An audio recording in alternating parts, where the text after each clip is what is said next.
In numbers, what impeachment hearings unveiled about Sara Duterte's wealth? Aray ko. Ayan nga po, dahil nga po sa impeachment or Committee on Justice, we have uncovered and we have discovered. Aray ko. Diba? We have discovered the tons of money 6-7. What is 6-7? 6-7 is a Roblox face of Sara Duterte. Aray ko. Diba? Na-discover po natin yan, 6.7 billion pesos po ang pera ng hayop na Sara Duterte. And take note, mga kaibigan, mga karayuma, at mga kababayan, Assalamualaikum masalam para sa tapang at malasakit. Pusang ina mo!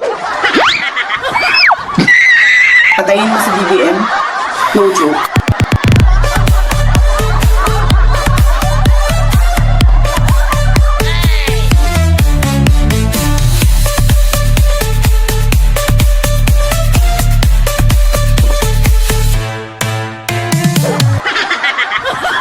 Tapang malasakit mo mukha mo. Lagi mo pag ginagamit yung mga kapatid nating Muslim, pusang ina ka. Aray ko. Aga-aga, leche ka. Puro ka kalechehan.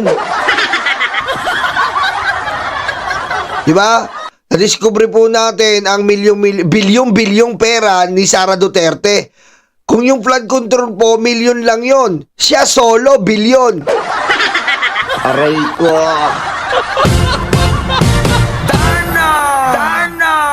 At syempre, bigyan muna natin ng usapang matatalino to, katulad ni Sir Christian Liatco, ang aking palaging tumatawag sa akin na advisor. Tama ba, Sir Christian? Advisor ko yan. Diba, Sir Christian? Di nga lang yung makapag-usap, busy. Aray ko. Dahil lagi tumatawag yan. At si Sir Christian po, ang aso niya, ang pangalan, Tita Missy. Aleg na. Mahal na mahal ako yan eh. Tita Missy. Aray ko. Diba? Di ko alam kung masisiyahan ako o ano eh. Okay? Gaya nga ng pag-uusap namin ni Sir Christian, tandaan nyo po, yung 6.7, usapang matatalino muna tayo. Alis muna mga DDS, pang matalino to. Yung 6.7 po, yung po ay sa covered and suspicious transaction. Take note, covered and suspicious transaction. Ano po ibig sabihin nun? Ibig sabihin nun, 500,000 lang po yung nata-take note o yung na-re-record ng AMLAC. Eh paano naman kung si Sara Duterte po ay binigyan ng 200,000? Eh paano naman kung si Sara Duterte binigyan ng 300,000? Eh paano naman kung si Sara Duterte binigyan ng 400,000 every day? Di ba? Pag tinimes mo yon every day, magiging million din yon. Mare-record ba yon? Hindi po mare-record. Hindi po mare-record ng AMLAC yon. Bakit? Kasi po, hindi po siya sakop ng covered and suspicious transaction. So, hindi lang po 6.7 billion ang ninanakaw at nilolonder ni Sara. Humigit kumulang po to ng mga 10 billion. Yan po ang lumalabas sa ating mga itim na kuyukot findings and anomaly research team. Kasi nga naman po, kapag 100, 200, 300, 400, hindi yan nare-record ng AMLAC. Eh kung yung 6.7 po na-record ng AMLAC and we are shocked by the details, we are shocked by the numbers of this transaction, and can you think of it? How about the 100, 200, 300, 400,000 transaction that is not in the bandwidth or covered by AMLAC? Aray ko. Diba? Paano na lang yung iba't ibang mga pera ni Sarah na hindi sumasakop sa AMLAC? Eh di nalintikan na. Napakadami. Yan po ang sinasabi natin, ang pagnanakaw ni Sara Duterte. Ano pa po? Ito po, nagsalita po ang BPI. Ano po sabi ng BPI? Oy. BPI says no detailed disclosure after Carpio cites clarification on glitch. Ibig mo sabihin, pinapalabas po ni Sara, kundi pa naman bobo tong putang inang impacta na to. Aray ko.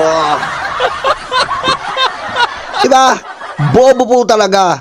Wala po silang maisip na dahilan para ma-divert nila ang 6.7 billion. Kung ano-ano pong iniisip nila at napag-isipan nga ng mga pusang inan to na ang 6.7 billion at ang isa sa mga transaction, yung 2 billion, ay ginawang 2 million glitch. Mahirap po yung ginagawa nila. Maaari pong mademanda ang mga Duterte yan. Nasasabihin po nila na ang BPI po ay nagkakaglitch. Hindi po dapat pagkatiwalaan ng BPI dahil po nagkakaglitch po at nagkakaroon po ng hindi po katiwa-tiwalang mga transaksyon. Para lang po ma-divert nila ang kanilang pagnanakaw. Di ba? Sobrang sinungaling po ang ganon. Hindi po kailanman nangyayari ganyan. Kung mangyari man yan, immediately po naayos. Pero ito po, matagal na po ito. At kung magka-glitch man yan, nag-deposit ka ng 100,000, nilagay ng bangko 1 million, agad magno-notify yan. Hindi nga lang po, araw sa loob lang ng 24 hours, maaayos yan. Kasi po, hindi po hayaan ng isang bangko na nagka-glitch, nagka-problema sa account mo, and especially, million transaction to billion transaction. Billion and million transaction po to. Tayo po nagkakaproblema tayo sa bangko, kinakain ng ATM natin. Within 3 days maximum, pupunta ka sa bangko, maayos yan. Kinakain ng ATM mo. Nagka-glitch ka. Pag-deposit mo, pag-uwi mo, nagulat ka, milyonaryo ka na. 1,000 lang pala din-deposit mo. Anong mangyayari?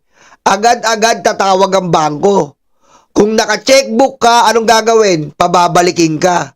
Or tatawagan ka, sir, ano po gagawin natin? Magdo-note na lang po ba tayo dito for online banking mo? I-note po na lang natin. Gusto nyo po bang i-email ko na lang po kayo? I'm sorry for the inconvenient that you've experienced in doing service of the BPI. Diba, Ramjay? George Sapia? Aray ko. Diba? Hindi po papalampasin ng bangko kung magka-glitch man ng 24 hours yan. Masisira po ang BPI. Huwag nyo kaming kupalin. Pusang ina mo, Sara Duterte, hindi lang ikaw may bangko sa Pinas. Aray ko. Tama mali, mga kababayan. Press 7767. Aray ko. Ang bangko po, hindi niya hayaan masira mismo ang pangalan niya sa isang transaction lamang. Tandaan niyo po, ang bangko, ang isa sa pinaka-delicate or pinaka-sensitive transaction na may experience mo sa buhay mo. When you're going to a bank, every move you take is sensitive. Aray ko. Si Magiting ng Bulacan, nag-teller, di pwede umuwi ng di balanse. Tama, di ba? Ikaw, ayun nga Magiting ng Bulacan. Ito ang explain natin.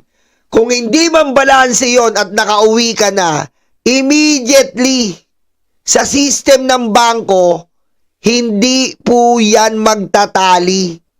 Tandaan nyo. Hindi yan magtatali. Figures, figures sa online and actual money. Ikinukumpara yan. Input and output ng pera ng bangko. Lumalabas na pera ng bangko, pumapasok ng pera ng bangko, online banking at ang actual pera ng bangko. Lagi pong kailangan nagja-jibe and accurate yan. Bangko yan. And bangko is pera. Pera is money. Money is important. Aray ko. Tama si Jay Martins. Hindi naman tayo pusang ina mo, Sara. Hindi lang ikaw may bangko sa Pinas. Kahit maglulupa kami, nagkakabangko rin kami.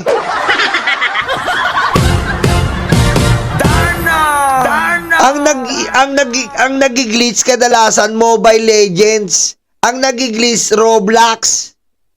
Tandaan mo. Pero ang bangko, bilang lang sa daliri kung mag-glitch yan. Ang pinaka nagiglitch sa bangko ay mga email lang. Yan lang. Minsan nagkakamali ng email sa iyo yung BPI. Minsan nagkakamali ng ang mga bangko, minsan nagkakamali yan ng offer. Yan lang ang minsan system glitch niyan. Nagkakamali ng offer. Bawa, akala niya mayaman ka, inoferan ka na, sir, would you like to loan a car from BPI? Oh. Putik ng email sa akin yung BPI. Putik. Service crew lang ako, men. May duperan ako ng kotse. Yahoo! Aray ko. Aray ko. Diba? Minsan nagkakamali yung BPI na mag-send sa'yo ng offer ng bahay. O-offeran ka ng bahay. Minsan magkakamali yan na o-offeran ka ng mga business. May email. Yan po ang kadalasang pagkakamali ng mga bangko. Pinupuno niya ang mga email natin kahit ayaw natin. Diba? Lalo na kung may tinatawag po sila diyang outsider. Ano po ba yung outsider? Yan po yung mga consignor sa bangko. Huwag nyo kasi kaming bumubuhin dito. Lalabas talino namin dito eh. Tama mali. Tama mali. Diba, lalabas talino natin dito. Binubobo tayo ni Sara. Lalabas tuloy yung talino natin. Aray ko. Meron po kasi tinatawag sa bangko na consignor. Ano po ba yung consignor sa bangko? Kadalasan po dyan, mga car company. Minsan po, pagpasok nyo ng bangko, magugulat kayo, may car company. Mga consignor yon. Mga hindi naman BPI, pero consignor. Ano pa? Mga nag-aahente ng subdivision. Nandun sila sa loob ng bangko. Ano pa? Iba't ibang klaseng negosyo na affiliated sa isang bangko. Pinapapasok nila yon para kung sino man po ang makikita nilang mga pwedeng maging kliyente, ini-email nila. Binibigyan nila ng calling card, binibigyan nila ng etc. etc. Kapag nag-deposit ka, makikita nila, kinukuha yung email. Tapos, papadalan ka ng email, mag-o-offer sila. Gusto mo ba ng Camellia Homes? Wala pong tubig dito, pero lakas na kuryente. Patayin mo si BBM. No joke.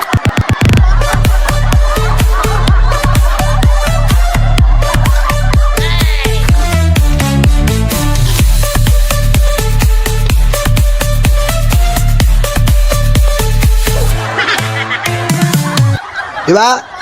Magugulat ka na lang, sasalubungin ka ng mga Camellia Homes, sasalubungin ka ng mga kotse. Gusto mo ba ng kotse? Pinipigaan yung utak namin ha. Kaya malabo po yung system glitch. Kasi labo po ng utak ni pusang inang Sara Duterte. Aray ko. Paka-basic, man. Paka-basic. Huwag yung tatangayin ng Pilipino. Dahil ang Pilipino, pag tinatangan nyo, matatanga ang ating bansa. Tayo po dito, binibigyan natin ng kaalaman, realidad ng pangyayari, ang sino man at ang ating mga kababayan. Kapag sila Sara Duterte po ang namuno, tatangayin po tayo niyan. Aray ko. Kaya malabong-malabo po yan system glitch. Malabo pa sa iye ng lola mo. Aray ko. Mami Chris Rose, Christina, Jovi, shoutout sa inyo. Desiree, ayan na, shoutout. George Tapia, Ram J. Diba? Kaya po, napakalabo po. Ano po ba talaga ang ano? Kasi po yung mga yan, mafia po talaga ang Davao. Gaya nga po ng sinabi sa inyo, ayan, biktima kami ng Davao Mafia. Trillanes, not the first time Davao Mafia deep hands in corruption. Yan. Yan po kasi ang Davao Mafia. Ang Davao Mafia po, matagal na po natin inimbestigahan yan. Ang Davao Mafia po ay sa pangunguna ng mga Duterte. Si Digong, si Sammy Uy, si Michael Yang, si Alan Lim. Yan po ang sila Peter, ayan. Basta yung mga nakikita po natin, nakasama ni Digong at ni Pulong, matagal na po ang Davao Mafia. Hindi po sila nakikita national. Nandun lang po sila sa Davao, nandun po sila nabubuhay, nandun sila naninindikato, katulong po ang China. Matagal na po ang ugnayan China-Duterte. Napakatagal na po bago pa magpresidente yan, may ugnayan China-Duterte. Kasi po, doon po sila nag-aangkat ng kanilang droga. Di ba? Matagal na po yan. Ngayon, kung mapapansin nyo, sinabi ko na nga sa inyo, ito po ay Davao Mafia. Nagkaroon po ng instance, sinabi ko na rin sa inyo to noon, na si Digong po nangarap, yung sinasabi niyang ayaw niyang tumakbo, palabas lang po yun. Si Digong po nangarap naging national. Anong ginawa niya? In-expose niya po yung bigas. Kunyari, in-expose niya yung bigas, pero sila rin po yung nag-i-smuggle nun. Diba? Sila rin po yung nag-i-smuggle nun. Paano niya nakuha ang national platform of politics? Umatid po siya sa hearing. Nagpabida po siya doon. Kasangkot po yung Davao Mafia. Mismo po yung ginigisa niya Davao Mafia. Ganun po kagaling si Digong. Mismo po, ginawa nilang aktingan yung hearing na yon. Panood nyo yung hearing yon, yung first attempt ni Digong na umattend ng hearing. Nagbida-bida siya doon. Pinagmumura niya yung kasamahan niya. Kasamahan niya rin po yung mga smuggler. Kasamahan niya rin po yung smuggler. Yun na nga po yung umpisa ng isang Rodrigo Duterte. Nagkaroon siya ng ano ba mahilig si tanim intriga. Nagtanim po siya ng intriga sa hearing na yon. Nagpakita siya sa national, nakita ng maraming tao, aba okay to ah. Hindi nila alam, scripted yun ng mga sindikato ng Davao Mafia. Ayun na. Then, labas ng maraming PR si Digong. Parang nangyayari ngayon. Parang nangyayari ngayon. Akala nyo wala lang, pero tad-tad po ang pamimake news. Yan po ay paghahanda naman kay Sara Duterte. Nakalimutan ko yung ano yun eh.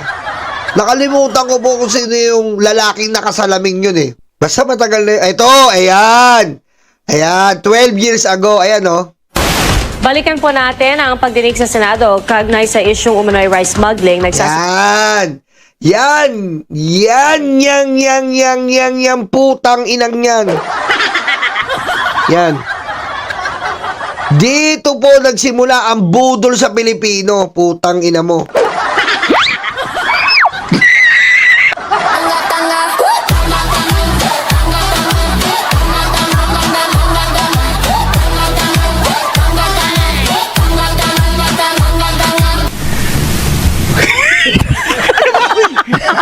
February 3, 2014. Tandaan nyo yung date. Ayan o. February 3, 2014. Yan po ang simula ng kalbaryo ng Pilipino. Etong simula humarap si Digong dito, scripted po ito. Scripted to. Gusto niya nang nangangarap na ang pusang ina na maging nasyonal.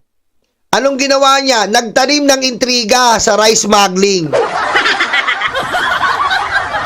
Yan, sila David Makatangay. Ay, David Matakatangay.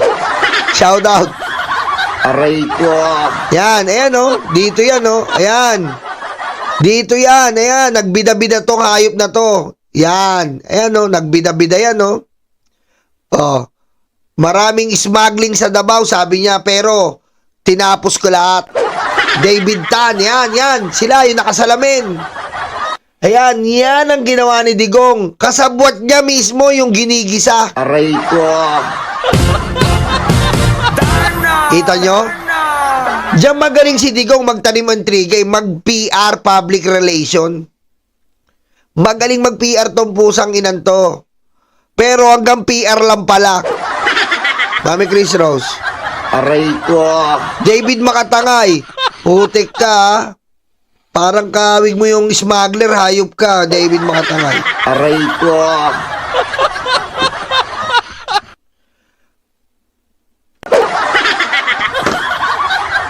Rosalie Iglesias. Nandiyan ba si Rosalie Iglesias? Singilin daw kita ng 10K, sabi ni Alex. Aray ko.